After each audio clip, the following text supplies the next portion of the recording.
Hi, I'm Julie the Gadgeteer, and today I want to show you the Supernote A5X digital notepad. Is it a good alternative to a notepad and pen? Let's find out. Supernote comes in two sizes. There's the A5X size that you see here. That's about the same size as a standard piece of typing paper. And then there's a smaller A6 size. You can get it with or without a folio, and the folios come in a variety of styles and colors. You also get a stylus, and the cool thing about the stylus is that it does not require batteries or any charging, but it has a very nice tip that looks like a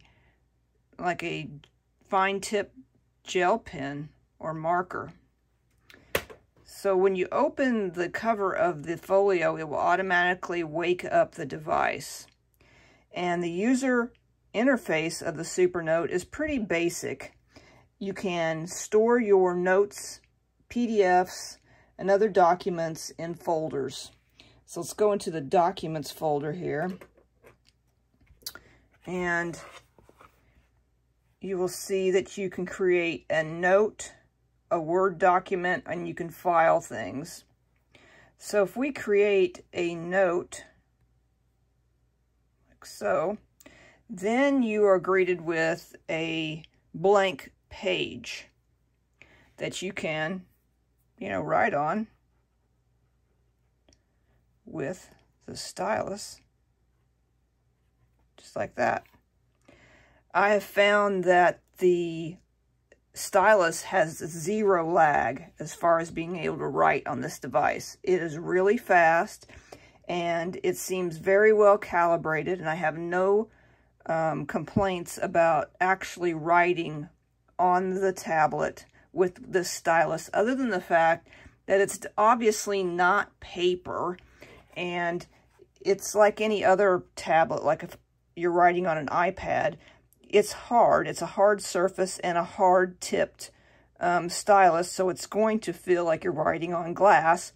But the special screen protector that's built into the Supernote does have a bit of a tooth or texture, so it gives you a slight pen on paper feel, but it's not an exact pen on paper feel. The main note-taking screen is pretty basic. You have a small toolbar up here at the top, and you can move it if you want to, just by pressing it and pulling it down to wherever you want it to go, like so. And you can also shorten it with just the main tools of your pen and eraser, and you can move this around here. If you want to bring it back, you just size it and then just bring it up to the top of the screen. Now the icons are as follows. You can press this one to go back to the folder view that you were just in. This will give you information if you have titles set for the different areas in your document. This is the pen selection tool. Right now it's on a fine tip pen, which is this size. If you press on it, the corner, you can switch it to different thicknesses and different shades. So you can get a little bit thicker pen width here, which doesn't really look much different to me. And you can also switch it to like a highlighter. Let's change it to this lighter view, and you can highlight like that. But let's go back into the regular size there. And let's get rid of some of this by hitting the undo button. Now this is the eraser tool. You can just click it, and then you can just write over what you want to erase, and it will erase it like that. There are other ways to erase too. This will let you erase by different size erasers. Like let's take this as the default size of the eraser, and you can see that it's just erasing a little bit at a time, which isn't as good as the other way. So let's switch it back. And if you click that eraser style, it will clear the whole page. So let's go back to this way, which is easier because you can just scribble through the whole thing and it will erase the whole thing. Now this is a lasso tool which will let you select and move things. So if you draw a circle around something, you see that it becomes selected. You can even rotate it like so. Let me move this up out of the way so you can see a little bit better. So you can rotate it if you want to. You can also just click off of that and select it again. It will let you copy and paste and cut and even create a keyword out of it. So if I want to create that as a keyword, and then I can say what I want the keyword to be. Let's say that it's Julie.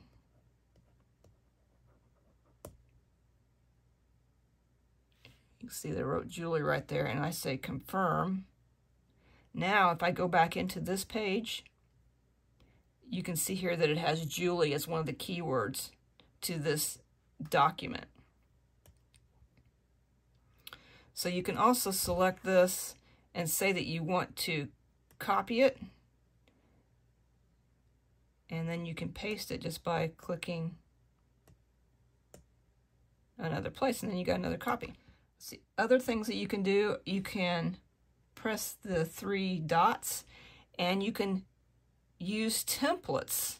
So if you don't want like a blank page, you can choose from a variety of templates, and you can download a lot of different templates for all kinds of things, from musical staffs to calendar pages if you want to use this for a journal, different kinds of task lists, pretty much you name it, you can get a template for it. But let's check out the templates right now. So let's do all templates.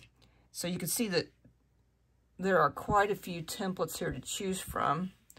I've got a little bit of a glare on the screen, so let me move it over here.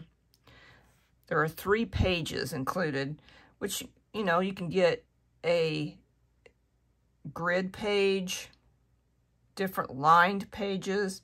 Like I said, there's a musical staff page. Here's a hand sketch diary. And here's a daily calendar. But let's go back and just pick like this grid and then say apply. And it added a grid to the page, which is kind of cool because you could use it, you know, in order to, you know, draw. Whoops, I'm not on the pen.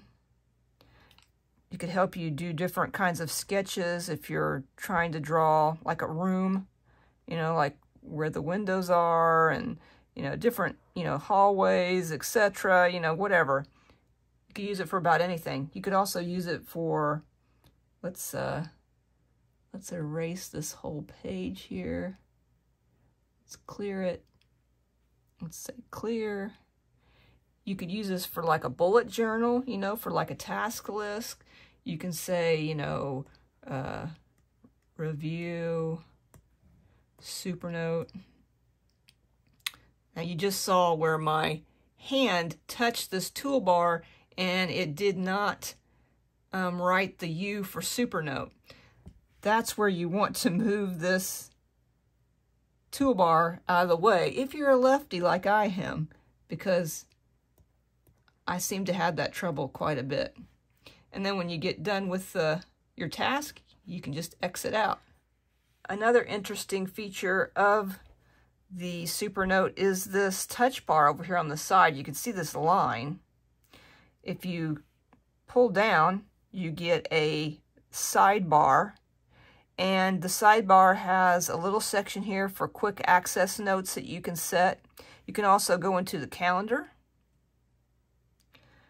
and it will tell you the current day, and you can even write things like a video, working on a video today. And you can sync this with Google and Outlook's calendar, but I didn't have any success trying to get that to work. Another option is if you scroll up on this, it will it will refresh the display. I'm going to show you how you can have your writing translated into text. So you have to do that through a Word document. As you can see here, there are two sections. This is the writing section. So if I write something like, "Hello world," exclamation point, it translated it into text, which is pretty cool. It is possible to convert your handwriting to text just by double tapping it. So let me show you. If I write test and double tap,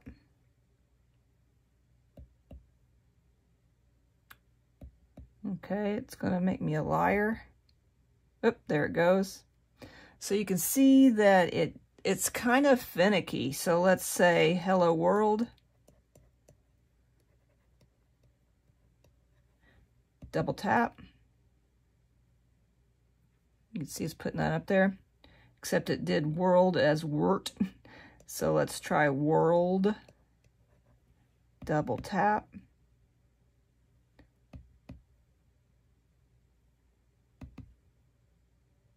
And now it doesn't want to work. Come on. Oop, see, there it goes. And it did wort again, did not like world for some reason. So let's write Julie.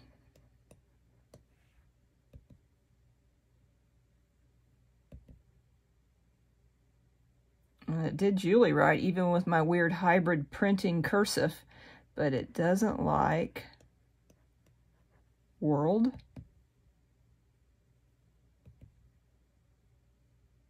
It really wants to make the world a wort, whatever that is. But you can kind of see from this really basic demo that it's an interesting device, but it's kind of frustrating if you want to use it to convert your handwriting to text. That doesn't work very well. But if you just want to write notes in your own handwriting without worrying about converting it to text, it works pretty well.